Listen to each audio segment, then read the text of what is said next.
बिस्मिल्लाहिर्रहमानिर्रहीम, अस्सलाम वालेकुम नाज़रीन। आप देख रहे हैं प्रोग्राम द लास्ट आवर। मैं हूं यासिर रशीद और प्रोग्राम में मेरे साथ मौजूद हैं सीनियर तजियाकार राना मोहम्मद अजीम साहब।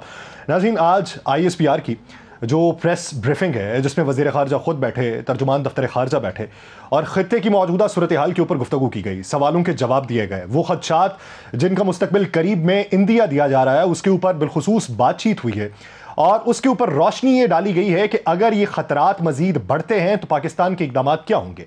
हमें यह मालूम था कि भारत के उस फॉल्स फ्लैग ऑपरेशन के बाद पाकिस्तान में दरअंदाजी की कोशिश की जाएगी, पाकिस्तान में दहशतगर्दी के उनसर को हवा देने की कोशिश की जाएगी और इसी के पेश नज़र हम अपनी तैयारी में चौकन्ना हुए।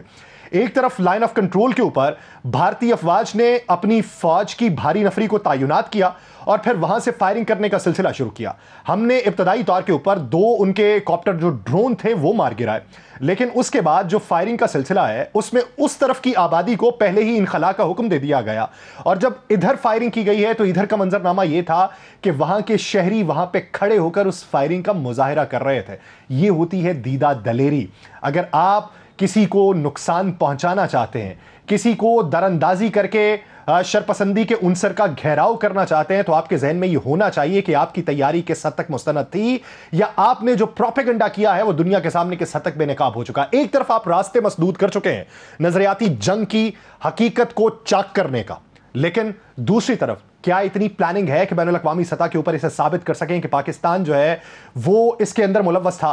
हकायक आप अभी तक नहीं दे सके, लेकिन आज पाकिस्तान ने जो हकायक, जो जवाबात, जो मुस्तनद शवाहिद भारत के सामने रखे हैं कि पाकिस्तान में कहां कहां पर दरअंदाजी की आपने कोशिश की, कहां कहां पर अपने स्लीपर सेल्स को मुतहर्रिक किया, कहां कहां पर आपने इन्वेस्टमेंट की, कहां कहां पर आपने पुष्ट पनाही करते हुए पाकिस्तान में दहशतगर्दी के जो पूरा मंजरनामा है उसको वजह करने की कोशिश की है। और आपके जो अनासर यहां पर मौजूद हैं, जो सहूलतकार यहां पर मौजूद हैं, उनकी भी निशानदही हुई है, तो कम से कम इसका भी जवाब दे लीजिए। लेकिन मुस्तकबिल करीब में जिस तरीके से कल रात गए वज़ीर इत्तलात ने आके प्रेस कॉन्फ्रेंस की और आज की प्रेस कॉन्फ्रेंसेस क्या मंजर जो है वो यहाँ करती हैं, इसी बारे में बात करेंगे। राना साहब की तरफ बढ़ते हैं। राना साहब, क्या देख रहे हैं अगले क्या होने वाला है और जिस तरफ का नक्शा खींचा जा रहा है इसके असरात खित्ते पे क्या पड़ेंगे और पाकिस्तान की तैयारी कैसी? बिस्मिल्लाहिर्रहमानिर्रहीम, अस्सलातु वस्सलामु अलैका या सय्यदी या रसूलल्लाह, अस्सलातु वस्सलामु अलैका या सय्यदी या हबीबल्लाह, ताजदार ख़त्मे नबूवत जिंदाबाद जिंदाबाद। देखिए यासर, एक चीज़ तो बड़ी क्लियर है कि पाकिस्तान की तरफ से गुज़श्ता 3 से 4 दिनों में वो तमाम चीज़ें, वो तमाम हक़ाइक़ जो है वो पूरी आलमी बरादरी को पेश कर दिए गए। हमने दिखा दिया है, हमने बता दिया है कि इस हमले में हम ना मुलव्वस थे, ना इससे पहले हमलों में मुलव्वस थे, और हमने ये भी साबित कर दिया है कि ये तमाम हमले भारत खुद करवाता है और अपनी सियासत को चमकाने के लिए, और हर उस वक्त में जब किसी न किसी जगह इलेक्शन होने वाला होता है। और हमने ये भी साबित कर दिया कि पाकिस्तान के अंदर दहशतगर्दी के ताने बाने, पाकिस्तान के अंदर दहशतगर्दी की सहूलतकारी, पाकिस्तान के अंदर दहशतगर्दी की सपोर्ट अगर कोई कर रहा है तो वो भारत है। ये तो क्लियर हो गया। आज की प्रेस ब्रीफिंग, आज से पहले प्रेस ब्रीफिंग, उससे पहले प्रेस ब्रीफिंग, इन तमाम चीज़ों पर ये बात तो बिल्कुल क्लियर हो गई है। लेकिन ये बात सिर्फ हमने क्लियर नहीं की, बहुत बड़े सबूत कनाडा ने भी दिए, गिरफ्तार भी लोगों को किया, अमेरिका ने भी दिए, गिरफ्तार भी किया, लंदन ने भी दिए, गिरफ्तार भी किया। लेकिन भारत एक ऐसी हटदर्मी पे बैठा हुआ है कि वो किसी सूरत में किसी ताकत को भी शायद मानने के लिए तैयार नहीं है। लेकिन अब हालात बिल्कुल मुख्तलिफ हो चुके हैं। जो नरेंद्र मोदी ने सोचा था, जो नरेंद्र मोदी चाहता था, या जो नरेंद्र मोदी को तैयार करने वाले चाहते थे, वो सब कुछ उल्ट हो गया। वो सब कुछ उस तरह नहीं हुआ। आज पूरी दुनिया के अंदर कोई एक मुल्क होगा इसराइल के अलावा, ये चंद एक ऐसे ममालिक जो वैसे ही हमारे मुखालिफ हैं, उनके अलावा किसी एक जगह मुझे बताएं कि जहां पर नरेंद्र मोदी की सपोर्ट या नरेंद्र मोदी की बात को माना जा रहा हो, या कोई कह सके कि यहाँ वाकई नरेंद्र मोदी सच कह रहा है।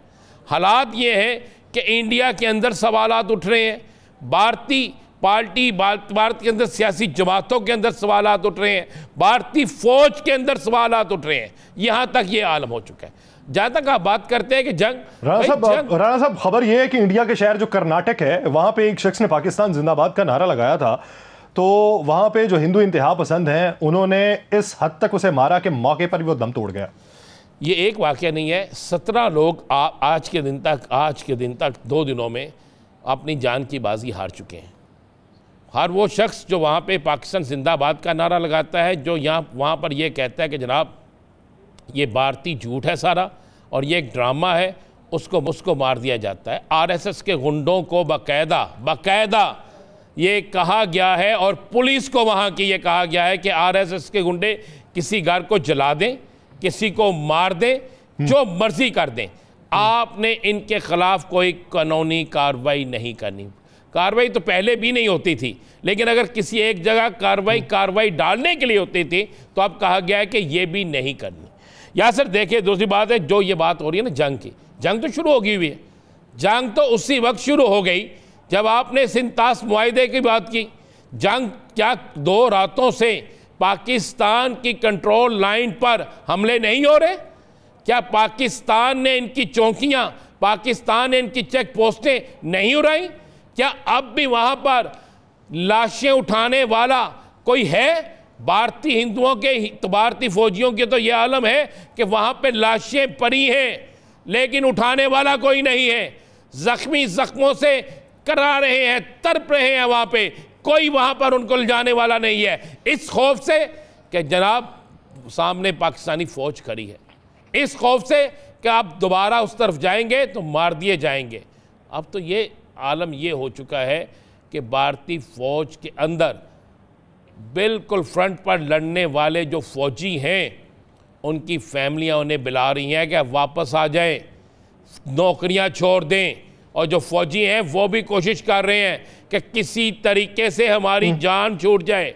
वहाँ पर ये आलम हो चुका है कि कई भारतीय फौज के आला अफसरान बरमला ये बात कह चुके हैं कि हम ये जंग नहीं जीत सकते, और अगर ये जंग शुरू हुई तो ज़हन में रखिएगा भारत के अंदर एक बहुत बड़ा टूर्नामेंट हो रहा है जिस पे खरबों रुपए की इन्वेस्टमेंट है, और इसी तरह बहुत सी जगहों पे बहुत से कुछ हो रहा है।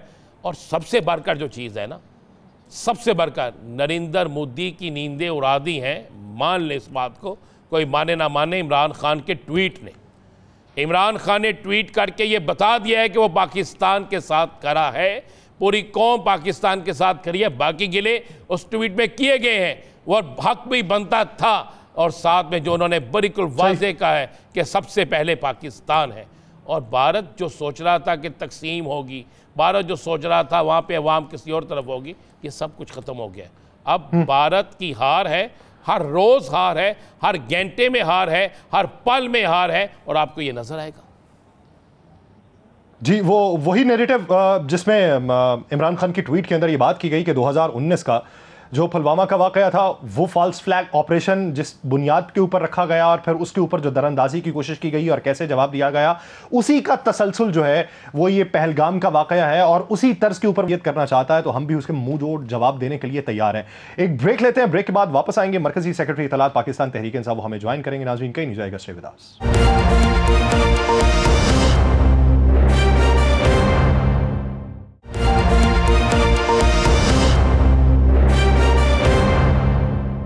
ब्रेक के बाद खुशामदीद नाज़रीन। पाकिस्तान का सियासी मंजरनामा इस वक्त में एक अहम उनसर रखता है। वो उनसर इसलिए नुमाया है कि पाकिस्तान में सियासी इस्तेहकाम और सियासी तौर पे जो यकजहती का पैगाम दिया गया है, ये भारत के लिए एक अनएक्सपेक्टेड था। भारत ये समझता था कि पाकिस्तान के अंदर सियासी तफरीक है, नजरियाती इख्तलाफ है, और इसी इख्तलाफ का शायद फ़ायदा उठाया जाएगा और इसी पर दरअंदाजी की कोशिश की जाएगी। तफरीक में बटे हुए हैं नजरियाती तौर पर, जब एक दूसरे के मुखालिफ बयानात देंगे और उसी तफरीक का फ़ायदा उठा के पाकिस्तान को नुकसान पहुंचाया जाएगा। लेकिन खिलाफे तवक्को भारत के कि जब पाकिस्तान से वो तफरीक दिखाई नहीं दी, बल्कि वो इकाई की सूरत में जवाबात आना शुरू हुए। और फिर आज की जो ट्वीट बानी है पाकिस्तान तहरीक इंसाफ की तरफ से, हालांकि सोशल मीडिया के ऊपर बेपनाह इसके ऊपर भी प्रोपेगेंडा किया गया, बेपनाह इसके ऊपर भी एक बयानिया बनाने की कोशिश की गई कि देखें तफरीक तो है, वो तो बोले नहीं, उनकी तरफ से तो पैगाम नहीं।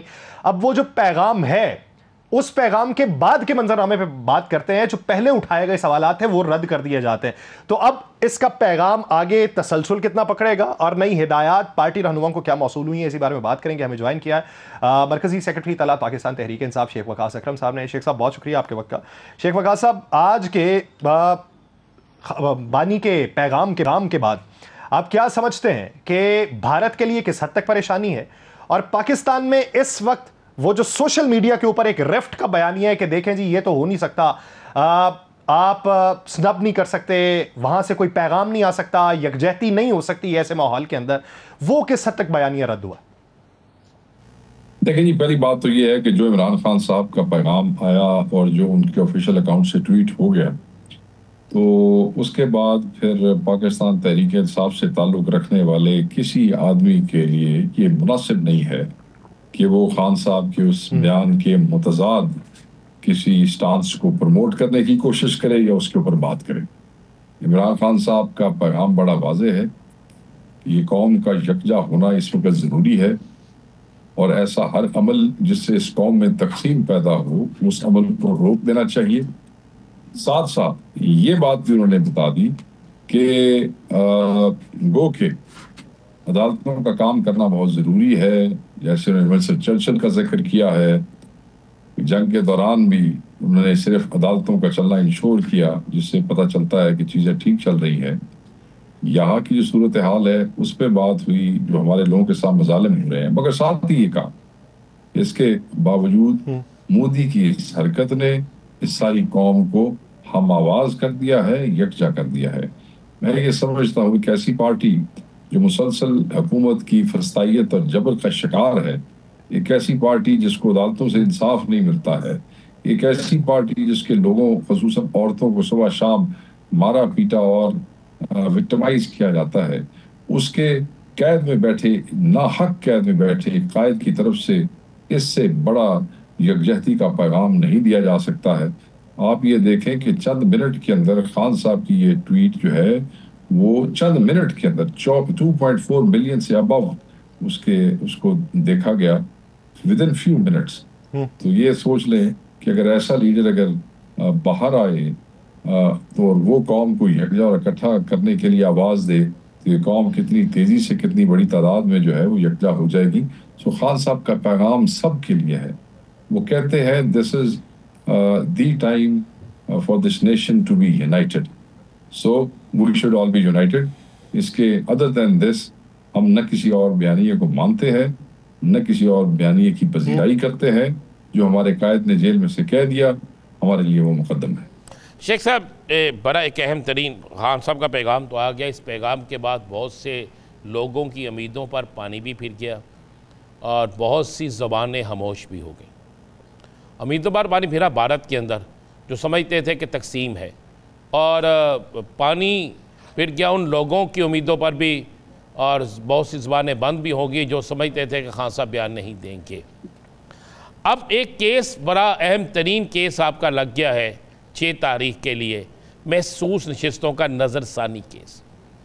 महसूस नशिस्तों पर सुप्रीम कोर्ट के सीनियर तरीन जजेस के 2 दफ़ा के हुक्म के बावजूद भी अमल नहीं हो सका। जिन 13 जजेस के नाम दिए, मोअज़्ज़िज़ जजेस के नाम दिए गए हैं, उनमें जस्टिस मंसूर अली शाह साहब नहीं हैं, उसमें मुनीब अख्तर साहब नहीं हैं, उसमें अतर मिनल्ला साहब नहीं हैं, जबकि ये तीनों उस बेंच में शामिल थे जिन्होंने फ़ैसला दिया।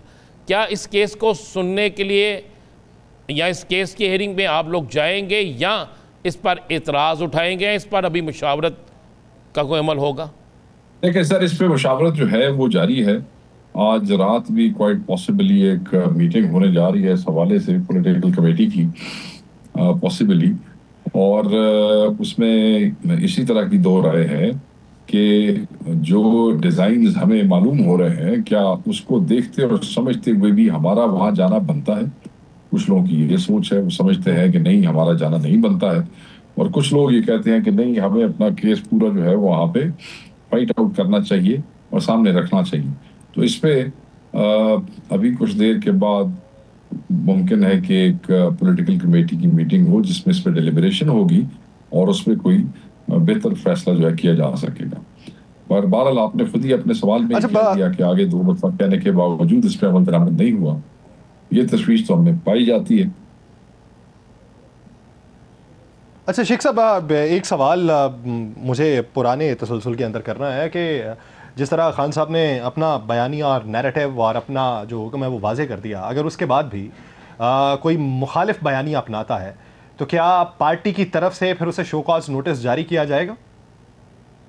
देखिए सर, जब इमरान खान साहब का बयान आ जाए ना, इमरान खान साहब का मैसेज आ जाए, ये पार्टी है इमरान खान की, उसके बाद अगर कोई पार्टी के अंदर या कोई ऐसा शख्स जो अपने आप को पार्टी का बताता है, आजकल ये भी एक रिवाज है ना कि वो पार्टी का नहीं भी है तो बताता है कि वो पार्टी का है, अगर इस किस्म का कोई भी ऐसा मामला होता है और वो खान के बयानिया और खान की डायरेक्शन के अगेंस्ट जाता है, तो party simply does not own these voices.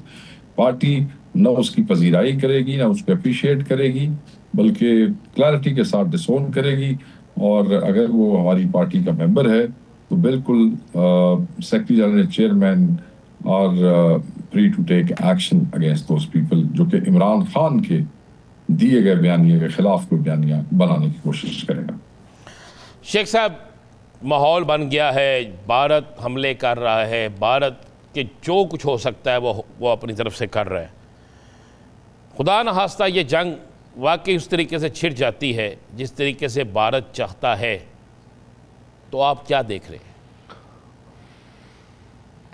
देखिए सर, हम मुसलमान हैं और ये बड़ी कुर्बानियों के बाद ये मुल्क हमने हासिल किया है, और कुर्बानी का जो जज्बा है वो फूट फूट के हर मुसलमान के, हर पाकिस्तानी के दिल में भरा है। तो मैं ये समझता हूँ कि अगर इस किस्म की कोई एक्सकर्शन ये करते हैं तो कौम में अगर कुछ छोटा मोटा वो भी हुआ तो वो भी ख़त्म हो जाएगा। ये कौम इकट्ठी हो जाएगी, इकट्ठी हो चुकी, ये लड़ेंगे और भारत को जो है वो दिन में तारे नज़र आ जाएंगे। ये भागने वाले नहीं हैं, ये खड़े होने वाले हैं, ये गाजी हैं जो शहादत की तमन्ना दिल में रखते हैं। तो जो कौम शहादत की तमन्ना दिल में रखती है और जिनका ये ईमान है कि जो मुल्क की हिफाजत में शहीद होगा जो है वो they are great rewards for शहादत के लिए भी, और मुसलमानों के लिए बहुत सी चीज़ें हैं। नबी पाक ने बड़ा वाज़े बताया है शहादत के हवाले से भी। तो एक एक बच्चा इस कौम का, अक्रॉस द पार्टी वो कर रहा हूँ मैं, किसी एक पार्टी की बात नहीं कर रहा, हर एक बच्चा इस मुल्क का मुहाफिज है। और अगर सबको लड़ना पड़ा इन बेशर्मों से तो बॉर्डर पे भी जाना पड़ा तो जाएंगे, और ये कोई पहली दफ़ा नहीं होगा। माजी में भी आप देख लें कि सिविलियंस ने बहुत से महाजों पर फौज की शाना बशाना लड़ाई की दुश्मनों से और उनका कला कमा भी किया है। तो इंशाल्लाह अव्वल तो अल्लाह ताला जो है वो इस कौम को किसी मुसीबत से बचाए, मगर अगर ऐसा कोई मौका आता है तो ये सारी कौम इकट्ठी होगी और हिंदुस्तान को ऐसा जवाब मिलेगा कि इनकी नस्लें याद करेंगी इंशाल्लाह। अच्छा शेख साहब, आप क्या समझते हैं कि भारत की तरफ से अगर कोई इकदाम उठाया जाता है तो उसमें सिर्फ पाकिस्तान ही मुतासिर नहीं होगा, या भारत खुद ही अकेला मुतासिर नहीं होगा, या ये दोनों ममालिक ही मुतासिर नहीं होंगे, पूरा खित्ता मुतासिर होगा, खित्ते के दीगर स्टेक होल्डर्स भी हैं। तो आप डिप्लोमेटिक टाइज के तहत क्या देख रहे हैं कि सफबंदी में कौन किधर होगा, और इस ज़मन के अंदर पाकिस्तान जो है वो मजीद क्या तैयारी कर सकता है? देखें, पाकिस्तान को वैसे तो ये इंस्टॉल्ड रिजीम है और फॉर्म 47 के लोग हैं, वरना इनको तो जिस दिन उन्होंने ये फॉल्स फ्लैग ऑपरेशन के हवाले से आप पे इल्ज़ाम लगाने की कोशिश की थी तो आपको 1.5 दिन इंतज़ार करने के बाद जवाब देना पड़ा।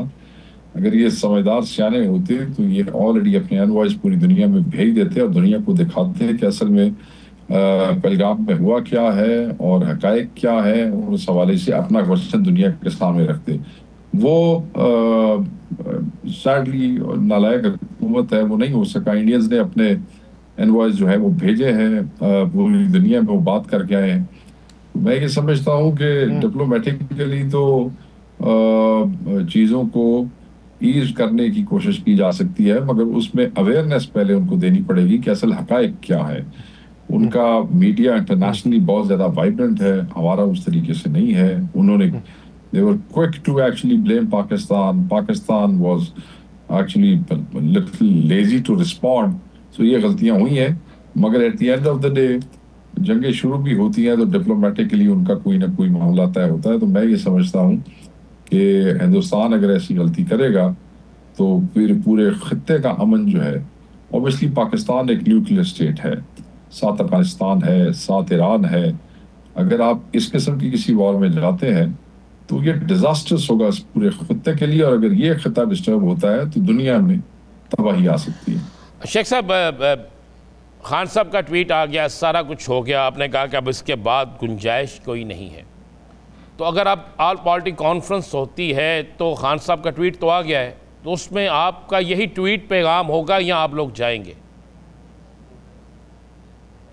देखिए सर, अगर ऑल पार्टीज कॉन्फ्रेंस होती है, कोई भी ऑल पार्टीज कॉन्फ्रेंस, तो इमरान खान के बगैर मैं फिर कहूँगा एक दफ़ा दोबारा बेमानी और बेनतीजा होगी, उसका कोई नतीजा नहीं निकलेगा। अगर आप ऑल पार्टीज कॉन्फ्रेंस बनाना चाहते हैं तो आपको चाहिए कि इमरान खान साहब को जेल से बाहर निकालें, let him unite the nation. This is the national security we are talking about, this is Pakistan we are talking about. अपने पैटी ईगोज जो है उनको पीछे हटा के पाकिस्तान का सोचते हुए नाहक कैदी को बाहर निकालें and let him unite this nation. इस वक्त इस महाज के ऊपर अगर दुश्मन को पैगाम देना है तो यकजहती का सूरत में दिया जा सकता है कि तमाम जो पॉलिटिकल स्टेक होल्डर्स हैं वो एक मेज़ पे बैठे और बैठ के ये पैगाम दें कि पाकिस्तान मुत्तहिद है और किसी भी जारहियत का मुत्तहिद होकर अवामी सतह पर मुकाबला करेगा। बहुत शुक्रिया शेख वकास अकरम साहब इस हवाले से अपना वक्त देने के लिए। नाज़रीन, दीगर इश्यूज़ पे बात करेंगे एक शॉर्ट ब्रेक के बाद, कहीं नहीं जाएगा। Stay with us.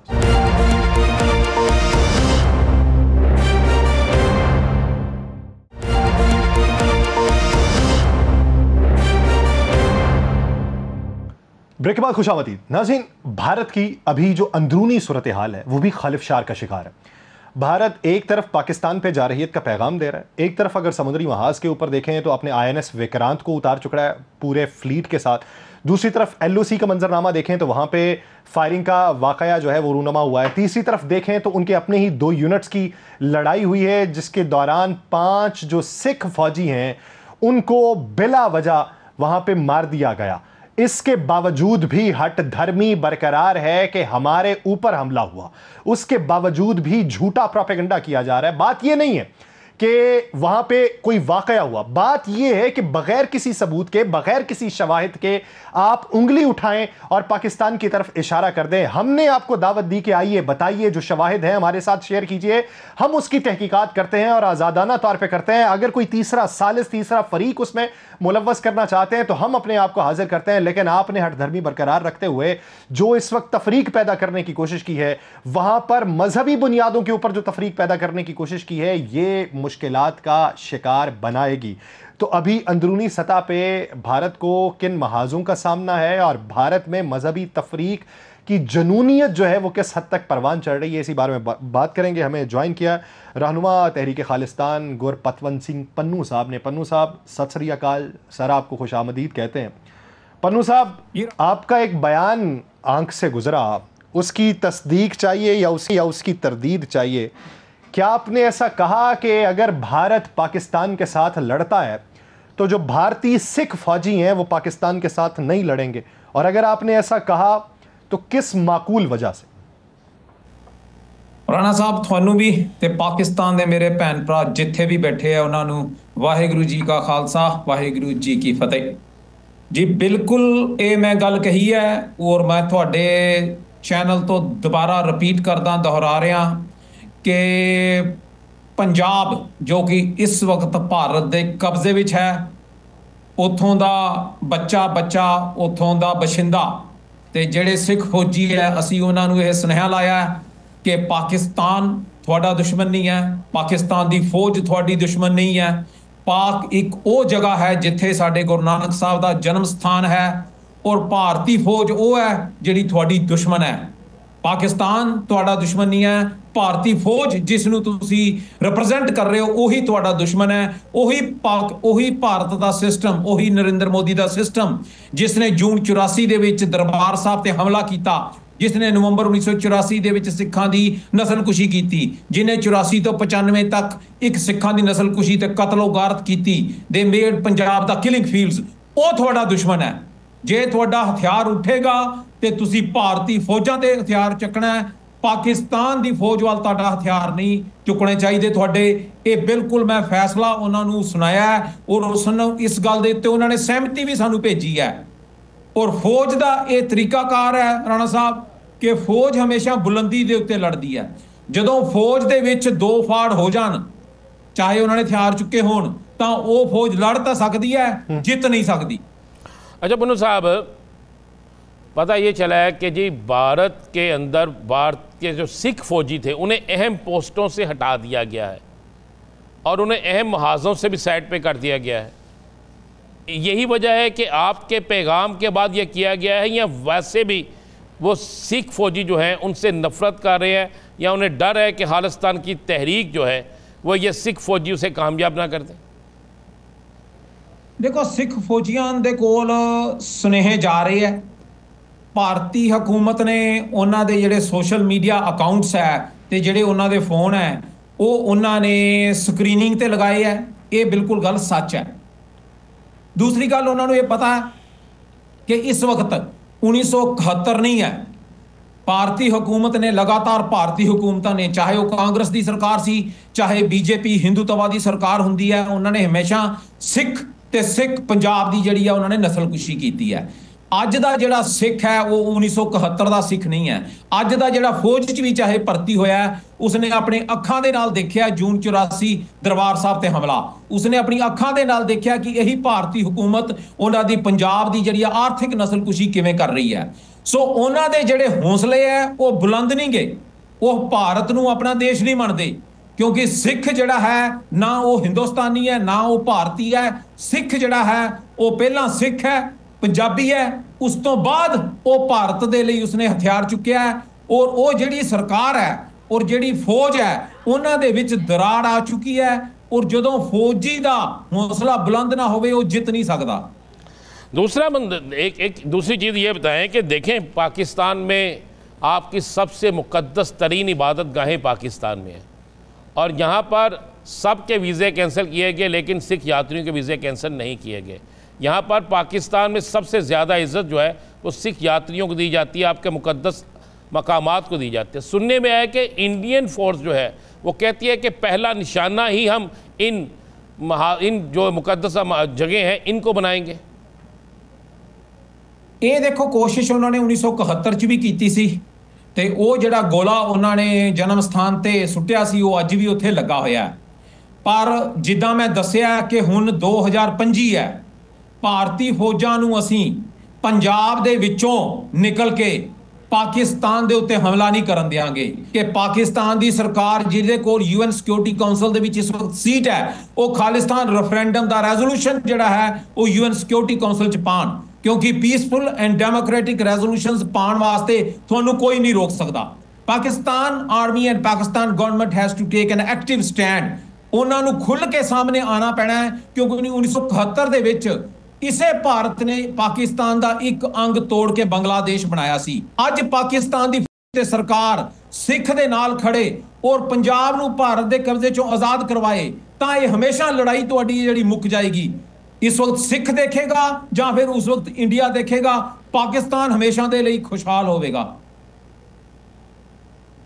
अच्छा पन्नू साहब, आपने जब पंजाब में किसानों की तहरीक चल रही थी उस वक्त भी ये पैगाम दिया था कि जो है सरकारी ओहदे छोड़ दिए जाएं, तो उस पर किस हद तक अमल दरामद हुआ था? हमने ये तो देखा था कि जो भारतीय हुकूमत है उन्होंने अहम ओहदों से उन्हें हटाना खुद ही शुरू कर दिया था। देखो, ਜਦੋਂ ਅਸੀਂ ਇਹ ਕਾਲਸ ਦਿੰਨੇ ਆ, ਜਦੋਂ ਅਸੀਂ ਇਹ ਮੁਹਿੰਮ ਚਲਾਉਂਦੇ ਆ ਕਿ ਭਾਰਤੀ ਫੌਜ ਦੇ ਵਿੱਚ ਸਿੱਖ ਭਾਰਤ ਵਾਸਤੇ ਨਾ ਲੜੋ, ਤਾਂ ਉਸ ਵਕਤ ਦਰਾੜ ਪੈ ਜਾਂਦੀ ਆਲਰੇਡੀ। ਜਦੋਂ ਅਸੀਂ ਇਹ ਸੁਨੇਹਾ ਦਿੰਨੇ ਆ ਆਰਮੀ ਸਕੂਲ ਦੇ ਬੱਚਿਆਂ ਨੂੰ, ਜਿੱਥੇ ਕੱਲ ਪਾਕਿਸਤਾਨ ਜ਼ਿੰਦਾਬਾਦ ਦੇ ਛਾਪੇ ਲੱਗੇ ਔਰ ਖਾਲਿਸਤਾਨ ਦਾ ਝੰਡਾ ਚੜਾਇਆ ਗਿਆ ਹੈ, ਕਿ ਤੁਸੀਂ ਆਪਣੇ ਪਰਿਵਾਰਕ ਮੈਂਬਰਾਂ ਨੂੰ, ਬੱਚੇ ਵੀ ਤੁਸੀਂ ਆਪਣੇ ਪਰਿਵਾਰਕ ਮੈਂਬਰਾਂ ਨੂੰ ਰੋਕੋ, ਭਾਰਤੀ ਫੌਜ ਦੇ ਨਾਲ ਰਲ ਕੇ ਪਾਕਿਸਤਾਨ ਦੇ ਉਲਟ ਲੜਨ ਦਾ ਰੋਕੋ ਉਹਨਾਂ ਨੂੰ, ਨਹੀਂ ਤੇ ਤੁਸੀਂ ਯਤੀਮ ਹੋ ਜਾਵੋਗੇ।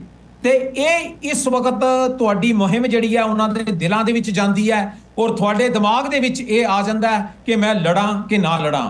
ਸੋ ਇਹ ਜਿਹੜਾ ਨੈਰੇਟਿਵ ਹੈ ਪੰਜਾਬ ਦੇ ਵਿੱਚ ਬਹੁਤ ਵੱਡੇ ਪੱਧਰ ਤੇ ਚੱਲਦਾ ਪਿਆ ਹੈ। ਜ਼ਰੂਰੀ ਨਹੀਂ ਹੈ ਕਿ ਜਿਹੜਾ ਕੋਈ ਆਪਣੀ ਫੌਜ ਛੱਡ ਕੇ ਆਵੇ, ਫੌਜ ਵੀ ਸਿੱਖਾਂ ਨੇ ਛੱਡੀ ਹੈ। ਜੂਨ 84 ਦੇ ਵਿੱਚ ਸੈਂਕੜੇ ਤੇ ਹਜ਼ਾਰਾਂ ਸਿੱਖਾਂ ਨੇ ਭਾਰਤੀ ਫੌਜਾਂ ਦਾ ਮੁਕਾਬਲਾ ਕੀਤਾ ਹੈ। ਅੱਜ ਖਾਲਿਸਤਾਨ ਰੈਫਰੈਂਡਮ ਜਿਹੜਾ ਹੈ ਉਹਦਾ ਰੈਜ਼ੋਲੂਸ਼ਨ ਪਾਕਿਸਤਾਨ ਦੀ ਸਰਕਾਰ ਨੂੰ ਚਾਹੀਦਾ ਉਹ ਪਾਉਣ, ਤਾਂ ਕਿ ਅਸੀਂ ਜਿਹੜਾ ਪੰਜਾਬ ਹੈ ਉਹ ਪਾਕਿਸਤਾਨ ਦੀ ਰੀੜ ਦੀ ਹੱਡੀ ਬਣ ਕੇ ਤੁਹਾਡੇ ਲਈ ਸਾਹਮਣੇ ਖੜੇ ਹੋਈਏ। ਪੁੰਨੂ ਸਾਹਿਬ ਕੀ ਇਤਲਾਹ ਨੇ ਤੁਹਾਡੇ ਕੋਲ? ਹੁਣ ਤੱਕ ਤੁਸੀਂ ਬੜੇ ਕਰੀਬ ਤੋਂ ਤੁਹਾਡੇ ਉੱਥੇ ਰਾਬਤੇ ਨੇ ਇੰਡੀਆ ਦੇ ਵਿੱਚ, ਕੀ ਇਤਲਾਹ ਨੇ ਇਸ ਟਾਈਮ ਇੰਡੀਆ ਫੌਜ ਦਾ ਕੀ ਹਾਲ ਹੈ ਔਰ ਇੰਡੀਅਨ ਆਵਾਮ ਕੀ ਚਾਹੁੰਦੀ ਹੈ?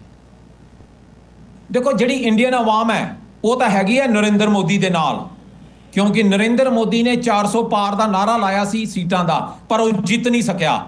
ਉਸ ਨੂੰ ਮਜਬੂਰੀ ਪਹਿਲਗਾਮ ਕਰਵਾਉਣਾ ਪਿਆ ਔਰ ਹਿੰਦੂਆਂ ਦੀ ਕਤਲੋਗਾਰਤ ਕਰਾ ਕੇ ਹਿੰਦੂਆਂ ਦੀਆਂ ਵੋਟਾਂ ਬਿਹਾਰ ਤੋਂ ਲੈ ਕੇ ਪੂਰੇ ਭਾਰਤ ਵਿੱਚ ਲੈਣੀਆਂ ਪਈਆਂ। ਜਿਹੜੀ ਤਾਂ ਆਵਾਮ ਹੁੰਦੀ ਹੈ ਜਿਹੜੀ ਬਿਲਕੁਲ ਪਿਓਰ ਭਾਰਤੀ ਹੈ, ਉਹਦੇ ਵਿੱਚ ਵੀ 50% ਜੇ ਤੁਸੀਂ ਦੇਖੋਗੇ ਤੇ ਮੋਦੀ ਦੇ ਉਲਟ ਹੋ ਚੁੱਕੇ ਹੈ, ਕਿਉਂਕਿ ਜਿਨ੍ਹਾਂ ਨੇ ਪਹਿਲਗਾਮ ਕੀਤਾ ਉਹ ਭਾਰਤੀ ਫੌਜ ਦੇ ਹੀ ਪ੍ਰੌਕਸੀਜ਼ ਸੀ। ਉਹਨਾਂ ਨੇ ਹੀ ਉੱਥੇ ਕਤਲੋਗਾਰਤ ਕੀਤੀ ਔਰ ਅੱਜ ਤੱਕ ਉਹਨਾਂ ਦਾ ਕੋਈ ਪਤਾ ਨਹੀਂ ਲੱਗ ਸਕਿਆ, ਪਰ ਇਲਜ਼ਾਮ ਲੱਗਦਾ ਪਾਕਿਸਤਾਨ ਤੇ। So it is the responsibility of the Pakistan government to actively pursue India and go full throttle diplomatically and seek evidence। ਭਾਰਤੀ ਹਕੂਮਤ ਤੇ ਭਾਰਤੀ ਆਵਾਮ ਦੇ ਵਿੱਚ ਫਰਕ ਆ ਚੁੱਕਾ ਹੈ। ਉਹਨਾਂ ਨੂੰ ਇਸ ਗੱਲ ਦੀ ਸਮਝ ਨਹੀਂ ਆ ਰਹੀ ਕਿ ਅਸੀਂ ਵੋਟਾਂ ਕਿਵੇਂ ਲਈਏ, and that is the reason they did Pahalgam। अच्छा पन्नू साहब, एक चीज़ बताइए, ये जो 2 यूनिट्स की लड़ाई है जिसमें 5 भक्त जो हैं वो अपनी जान से गए हैं, इसकी क्या तफसीलात सामने आई आप तक? ਮੈਨੂੰ ਇਸ ਬਾਰੇ ਜੀ ਕੋਈ ਵੀ ਡਾਇਰੈਕਟ ਇਨਫੋਰਮੇਸ਼ਨ ਨਹੀਂ ਹੈ, ਕਿਉਂਕਿ ਇਹ ਕੋਈ ਵੀ ਨੈਰੇਟਿਵ ਹੋ ਸਕਦਾ, ਇਹ ਕੋਈ ਵੀ ਡਿਸਇਨਫੋਰਮੇਸ਼ਨ ਕੈਂਪੇਨ ਹੋ ਸਕਦੀ ਹੈ। ਅਸੀਂ ਹਮੇਸ਼ਾ ਜਿਹੜੀ ਹੈ ਉਹ ਆਪਣੀ ਪੱਕੀ ਇਨਫੋਰਮੇਸ਼ਨ ਦੇ ਉੱਤੇ ਤੇ ਆਪਣੀ ਕੈਂਪੇਨ ਦੇ ਉੱਤੇ ਜ਼ੋਰ ਲਗਾਉਂਦੇ ਆ। ਅਸੀਂ ਹਜ਼ਾਰਾਂ ਔਰ ਸੈਂਕੜਿਆਂ ਦੀ ਤਾਦਾਦ ਦੇ ਵਿੱਚ ਜਿੱਥੇ ਪੰਜਾਬ ਹੈ ਭਾਰਤੀ ਕਬਜ਼ੇ ਵਾਲਾ, ਜਿਨ੍ਹਾਂ ਦੇ ਬੱਚੇ ਫੌਜਾਂ ਦੇ ਵਿੱਚ ਹੈ ਜਾਂ ਜਿਹੜੇ ਫੌਜੀਆਂ ਦੇ ਬੱਚੇ ਹੈ, ਅਸੀਂ ਉਹਨਾਂ ਤੱਕ ਮੈਸੇਜ ਪਹੁੰਚਾ ਰਹੇ ਹਾਂ, SMS ਕਰਦੇ ਪਏ ਹਾਂ, ਕਾਲਸ ਚੱਲਦੀਆਂ ਪਈਆਂ। ਸਾਡਾ ਕਾਲ ਸੈਂਟਰ ਬਣਿਆ ਹੋਇਆ ਵਾਸ਼ਿੰਗਟਨ DC 'ਚ, ਜਿੱਥੇ 25 ਤੋਂ 30 ਬੰਦੇ ਲਗਾਤਾਰ 24/7 ਪੰਜਾਬ ਦੇ ਵਿੱਚ ਕਾਲਾਂ ਕਰਕੇ ਇਹ ਕਹਿ ਰਿਹਾ ਹੈ ਕਿ ਇਹ ਮੌਕਾ ਤੁਹਾਡੇ ਕੋਲ ਦੁਬਾਰਾ ਨਹੀਂ ਆਣਾ। 1947 ਦੇ ਵਿੱਚ ਭਾਰਤੀ ਫੌਜਾਂ ਨੇ ਸਿੱਖ ਫੌਜ ਨੂੰ ਨਾਲ ਲਗਾ ਕੇ ਉਸ ਵਕਤ ਪੰਜਾਬ ਨੂੰ ਆਪਣੇ ਨਾਲ ਰਲਾ ਲਿਆ, ਪਰ ਇਹ ਸਮਾਂ ਨਹੀਂ ਆਉਣਾ। ਇਸ ਵਕਤ ਤੁਸੀਂ ਭਾਰਤੀ ਫੌਜ ਦਾ ਸਾਥ ਨਹੀਂ ਦੇਣਾ, ਤੁਸੀਂ ਪੰਜਾਬ ਚੋਂ ਭਾਰਤੀ ਫੌਜ ਪਾਕਿस्तान ਵੱਲ नहीं जान देनी। ਅਸੀਂ ਆਪਣੇ मकसद ਤੇ ਆਪਣੇ ਕੰਮ ਵੱਲ ਚੱਲ ਰਹੇ हैं। कितने लोग हैं जिनसे आपका राब्ता हो चुका है, कितनी आपको इस पे कामयाबी मिल चुकी है? देखो जी, ਸਾਡੇ ਕੋਲ ਇਸ ਵਕਤ 18 ਮਿਲੀਅਨ ਜਿਹੜੇ ਪੰਜਾਬ ਦੇ ਲੋਕ ਹੈ ਉਹਨਾਂ ਦੇ ਸਾਡੇ ਕੋਲ ਕੰਟੈਕਟ ਹੈ। ਪਿਛਲੇ 1 ਵੀਕ ਦੇ ਵਿੱਚ ਅਸੀਂ ਹਜੇ ਸਿਰਫ 1.5 ਤੋਂ 2 ਮਿਲੀਅਨ ਤੱਕ ਪਹੁੰਚ ਚੁੱਕੇ ਹਾਂ, ਕਿਉਂਕਿ ਇਹ ਤੁਹਾਨੂੰ ਪਤਾ ਇਹ ਕੰਮ ਜਿਹੜਾ ਕੋਈ ਆਸਾਨ ਨਹੀਂ ਹੈ, ਇਟਸ ਵੈਰੀ ਐਕਸਪੈਂਸਿਵ। ਪਰ ਅਸੀਂ ਇਸ ਦੇ ਉੱਤੇ ਗੁਰੂ ਸਾਹਿਬ ਦਾ ਨਾਮ ਲੈ ਕੇ ਅਹਿਦ ਲੈ ਕੇ ਚੱਲਦੇ ਪਏ ਹਾਂ। ਇਸ ਵੀਕਐਂਡ ਤੱਕ ਅਸੀਂ ਜਿਹੜਾ ਸਾਹਮਣੇ ਆ ਰਿਹਾ ਅਸੀਂ 5 ਮਿਲੀਅਨ ਜਿਹੜਾ ਸਿੱਖ ਹੈ ਪੰਜਾਬ ਦਾ ਉਹਦੇ ਤੱਕ ਆਪਣਾ ਇਹ ਸੁਨੇਹਾ ਪੁੱਜਦਾ ਕਰ ਦੇਣਾ ਹੈ। ਔਰ ਇਹ ਬੜਾ ਵਧੀਆ ਮਾਧਿਅਮ ਹੈ ਕਿ ਤੁਸੀਂ ਜਿਹੜਾ ਹੈ TV ਪ੍ਰੋਗਰਾਮ ਕਰਦੇ ਹੋ। TV ਪ੍ਰੋਗਰਾਮ ਜਦੋਂ ਤੁਸੀਂ ਕਰਦੇ ਹੋ ਸਿਰਫ ਇੱਕ ਮਕਸਦ ਲਈ ਕਰੋ ਕਿ ਪੰਜਾਬ ਦੇ ਵਿੱਚ ਜਿਹੜਾ ਸਿੱਖ ਵਸਦਾ ਹੈ ਤੇ ਜਿਹੜਾ ਸਿੱਖ ਫੌਜੀ ਹੈ ਤੁਸੀਂ ਉਸ ਨੂੰ ਹਮੇਸ਼ਾ ਸੁਨੇਹਾ ਦੇਣਾ ਹੈ ਕਿ ਅਸੀਂ ਤੁਹਾਡੇ ਨਾਲ ਖੜੇ ਹਾਂ। ਅਸੀਂ ਪੰਜਾਬ ਨੂੰ ਭਾਰਤ ਦੇ ਕਬਜ਼ੇ ਚੋਂ ਆਜ਼ਾਦ ਕਰਾਉਣ ਦੇ ਲਈ ਪਾਕਿਸਤਾਨ ਦੀ ਸਰਕਾਰ, ਪਾਕਿਸਤਾਨ ਦੀ ਤੁਹਾਡਾ ਸਾਥ ਦੇਗੀ, ਤੁਸੀਂ ਸਾਡਾ ਸਾਥ ਦਿਓ। ਸਿਰਫ ਇੱਕ ਨਿਸ਼ਾਨਾ ਤੇ ਇੱਕ ਮਕਸਦ ਹੋਣਾ ਚਾਹੀਦਾ ਹੈ। ਜਦੋਂ ਪੰਜਾਬ ਆਜ਼ਾਦ ਹੁੰਦਾ ਹੈ ਤੇ ਹਮੇਸ਼ਾ ਦੇ ਲਈ ਪਾਕਿਸਤਾਨ ਤੇ ਭਾਰਤੀ ਹਕੂਮਤ ਜਿਹੜੀ ਹੈ ਉਹਦੇ ਵਿਚਕਾਰ ਖਾਲਿਸਤਾਨ ਹੋਵੇਗਾ। ਔਰ ਜੇ ਨਰਿੰਦਰ ਮੋਦੀ ਇਹ ਜੰਗ ਲੜਦਾ ਹੈ, this will be his political death, ਰਾਜਨੀਤਿਕ ਮੌਤ ਹੋਵੇਗੀ। ਔਰ ਜਿਹੜਾ ਭਾਰਤ ਹੈ ਅੱਜ ਦਾ ਨਕਸ਼ਾ ਜੋ ਉਸਦਾ ਉਹ ਟੁਕੜੇ ਟੁਕੜੇ ਹੋਵੇਗਾ। ਨਹੀਂ ਪੰਨੂ ਸਾਹਿਬ, ਅਰਸਾ ਹੋ ਗਿਆ ਤੁਹਾਨੂੰ ਇਹਦੇ ਵਾਸਤੇ ਕੰਮ ਕਰਦੇ ਹੋਏ, ਲੇਕਿਨ ਕੀ ਸਮਝਦੇ ਹੋ ਕਿ ਕਿੰਨੇ ਵਰੇ ਹਜੇ ਹੋਰ ਲੱਗਣਗੇ ਇਹ ਤੁਹਾਡਾ ਖਾਬ ਜਿਹੜਾ ਪੂਰਾ ਹੋਣ 'ਚ?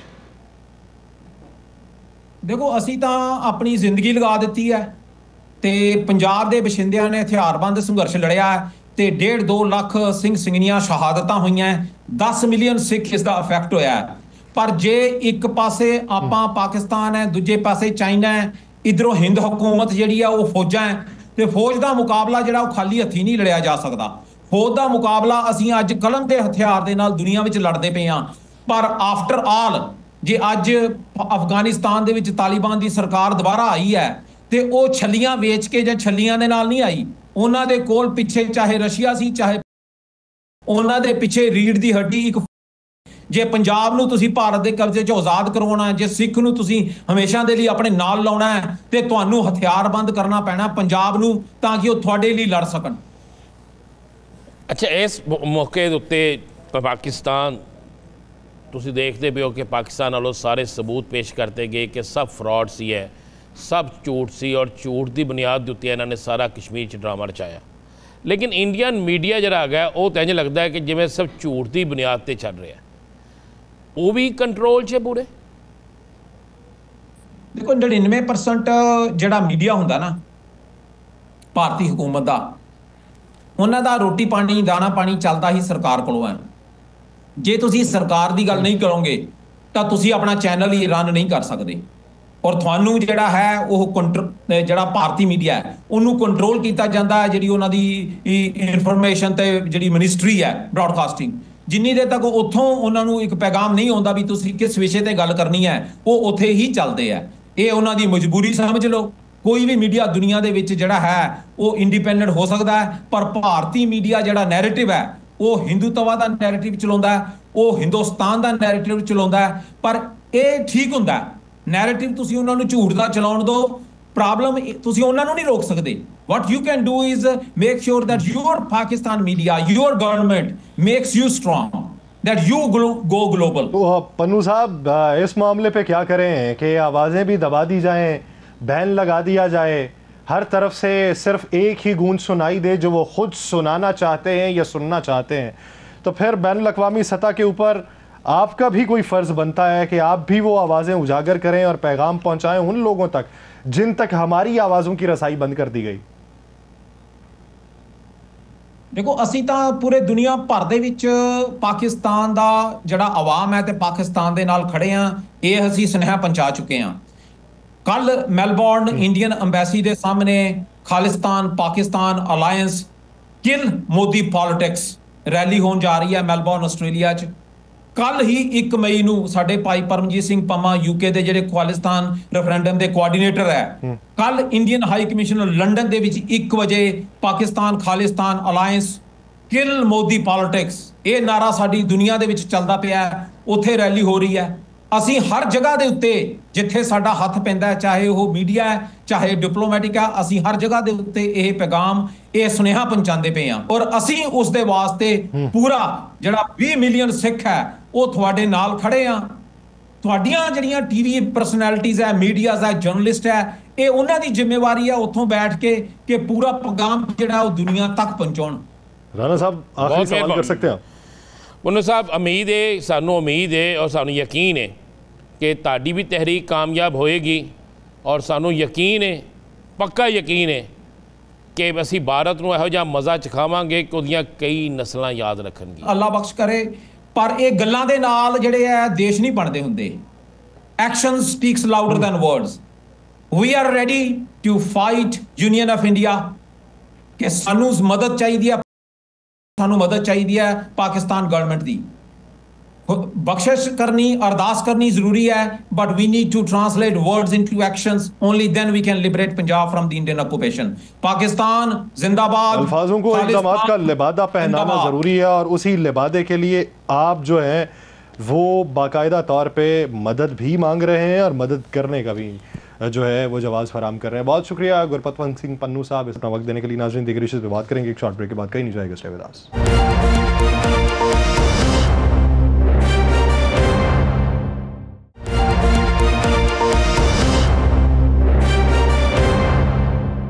ब्रेक के बाद खुशामदीद नाज़रीन।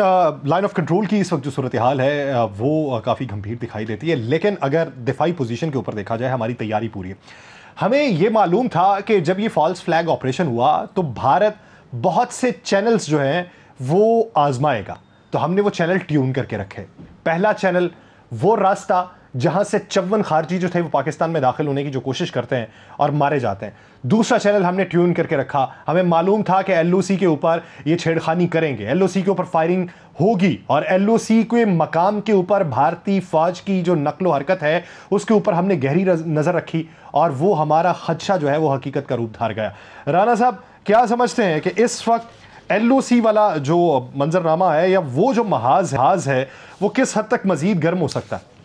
देखिए, महाज तो वो गर्म है और गर्म होगा, लेकिन मैं आपको एक बात बता दूं, जो अफवाज पाकिस्तान की तरफ से जवाब दिया गया है, जिसकी फुटेजेस मौजूद हैं, जिस पे हर चीज़ें मौजूद हैं कि जिस तरह भारत की चौकियों को उड़ाया गया है, इनकी पोस्टों को उड़ा दिया गया है, जिस तरह इनके फौजियों की वहाँ पे लाशें पड़ी हैं जिसको ये मीडिया से छुपाने की कोशिश कर रहे हैं, जिस तरह इनके ज़ख्मियों को उठाने वाला वहाँ पे कोई नहीं है, जिस तरह इनके लोग रात के अंधेरे में अपने मोर्चे छोड़कर भाग रहे हैं, तो इसके बाद आप अंदाज़ा लगा लेना, या सर आप इसी बात से अंदाज़ा लगा लें, तमाम पाकिस्तानी रात को जागते हैं और पता किस लिए जागते हैं?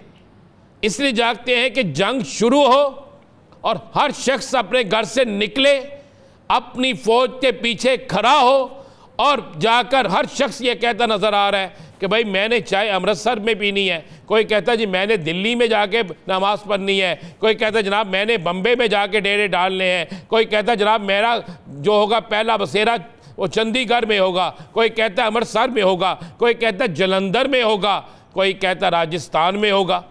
मतलब ये आलम हो चुका है। वहाँ पर तो लोग रात को खौफ के मारे दुबक जाते हैं, वहाँ पर सरहदी गांव खाली हो गए हैं, वहाँ पर सरहदों में रहने वाले लोग दूर दराज जगहों में चले गए हैं। और यहाँ पर देखें सीना तान के खड़े हैं लोग, यहाँ पर रोज़ाना परचम पाकिस्तान का लेकर पाकिस्तान जिंदाबाद का नारा लगा रहे हैं। उन्हें ना डर है कि वहाँ पे खड़ा फौजी भारतीय फौजी उन्हें गोली ना मार दे, कोई डर नहीं उन्हें।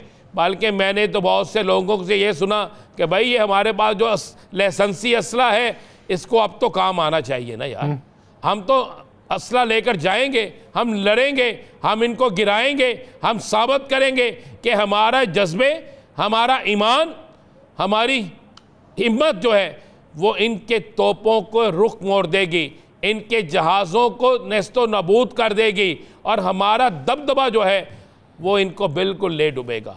यहाँ पर तो हर शख्स शहादत अच्छा, राणा साहब, इजराइल के साथ जो बढ़ता हुआ नेक्सस है भारत का, उस नेक्सस का जो पर्दा है वो तो चाक हो चुका कि इजराइल सिफारती महाज पे, दिफाई महाज पे भारत की पुश्त के ऊपर मौजूद है। बसूरत दीगर भारत के पास इतनी हिम्मत नहीं थी कि वो एक बड़ी वॉर का मंजरनामा पैदा कर सकता ऐसी सूरत हाल के अंदर और इस मंजरनामे में और हालिया इस सिचुएशन में। तो क्या समझते हैं कि उस नेक्सस के पीछे ये जो खित्ते के ममालिक हैं इनकी सफबंदी क्या हो रही? देखें, खित्ते की ममालिक की सफबंदी भी हो रही है। सबको पता है कि अगर इसराइल वहाँ पे मौजूद है, बल्कि मैं तो यहाँ तक आपको खबर ब्रेक कर देता हूँ कि क्या आज होने वाली और कल होने वाली भारत की जो मीटिंग्स थी, क्या उसमें इंटेलिजेंस के लोगों के साथ इसराइल की इंटेलिजेंस के लोग मौजूद नहीं थे? क्या दो और ममालिक की इंटेलिजेंस के लोग मौजूद नहीं थे? क्या पिछले 20 दिनों में इस वाक़े से भी पहले क्या इसराइल के फ़ौजी जो हैं वो वहाँ पर नहीं पहुँचे, मकबूजा कश्मीर में और भारत में नहीं पहुँचे? क्या ये प्लानिंग पहले से नहीं थी? क्या मोदी की एक मीटिंग जो थी इस सारे वाक़े से 6 रोज़ पहले नहीं हुई? क्या भारत के अंदर जिस दिन मीटिंग में एक भारतीय फ़ौजी ने खुलकर इस बात का इजहार किया था, 3 स्टार जर्नैल ने, क्या उस वक्त उस 3 स्टार जर्नैल जिस मीटिंग से उठ के आया था उसमें इजराइल के लोग मौजूद नहीं थे?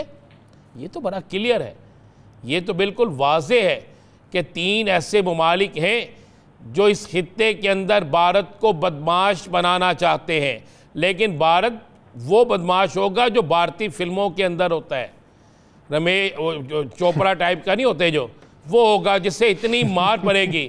और यहाँ पर तो पाकिस्तान में तो हर शख्स जो है वो मौला जट है, पाकिस्तान में तो हर शख्स जैनवा नूरी नात है, जिसने ना देखना है ना सुनना है। उसे ये पता है कि मैंने पाकिस्तान के लिए मरना है, मैंने पाकिस्तान के लिए जीना है, मेरे लिए पाकिस्तान से बढ़ के कोई नहीं है। हमारी इंटेलिजेंस की किसी मीटिंग में कोई गैर मुल्की नहीं होता, हमारी इंटेलिजेंस की हर मीटिंग में शहादत का जज्बा होता है, वतन की हिफाजत की बात होती है, वतन से मोहब्बत की बात होती है, वतन के लिए मर मिटने की बात होती है। और वो तो जब जब जब कोई किसी मुल्क की फ़ौज किसी सहारे पे खड़ी हो ना, लाठियों पे खड़ी हो, जब इस बुनियाद पे जंग लड़ने के लिए आए कि हमारे पीछे फलाह होगा, और भाई जब फलाह को पीछे देखेंगे तो पीछे फिर कोई भी नहीं जो होता, फिर मुड़ के देखते हैं अगर इतने इनके पीछे खड़े हैं तो उठाएं उन फौजियों की लाशें जिन चौकियों को तबाह किया है पाकिस्तानी फौज ने, बाकायदा फुटेज मौजूद है। उठाएं उन फौजियों की लाशों को, बताएं अपने उस मीडिया को जो जिसने जंग का माहौल बना रखा है कि देखो कितने फौजी तुम्हारे मर गए हैं, कितने फौजी वहां पर मफलूज हो चुके हैं, टांगें टूट चुकी हैं, उनको उठाने वाला कोई नहीं है, एम्बुलेंस क्या फौज के। अच्छा राणा साहब, ये भी इतलात हैं कि आरएसएस जो है वो बहुत ज्यादा प्रेशर बिल्ड कर रही है मोदी के ऊपर, और उस प्रेशर की वजह से अंदरूनी तौर पे भी बीजेपी ये आवाज उठा रही है कि ये नजरिया जो तुम मुसल्लत कर रहे हो ये उल्टा हमें भुगतना पड़ेगा। तो इस बारे में क्या इत्तलात है आपके पास? नहीं, बीजेपी और आरएसएस एक ही हैं यासर, इसमें कोई दूसरी राय नहीं है, बस नाम चेंज है, बाकी सब कुछ एक है। अब मामला ये बढ़ गया है कि अब मोदी फंस गया है। अब उसने आरएसएस को कहा है कि आप भारत के अंदर उठने वाली बगावत को रोको, लोगों को मारो, लोगों को कत्ले आम करो, और अपनी सिक्योरिटी पर भी उसने आरएसएस के लोगों को तैनात किया हुआ है। उसको अपनी फौज पर भी यकीन नहीं है, उसको अपने सिक्योरिटी इदारों पर भी यकीन नहीं है। ये आलम हो चुका है। और बात ज़हन में रखिएगा, भारत के अंदर जितनी ज़्यादा आज़ादी की तहरीकी है इतनी दुनिया के किसी मुल्क में नहीं है। इसलिए भारत जो है वो बिल्कुल फारिग होने जा रहा है।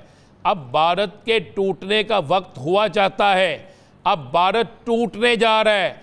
अब भारत के अंदर आपको इतनी बगावत नज़र आएगी, भारत के अंदर आपको इतना कुछ नज़र आएगा कि आप तसव्वुर भी नहीं कर सकते।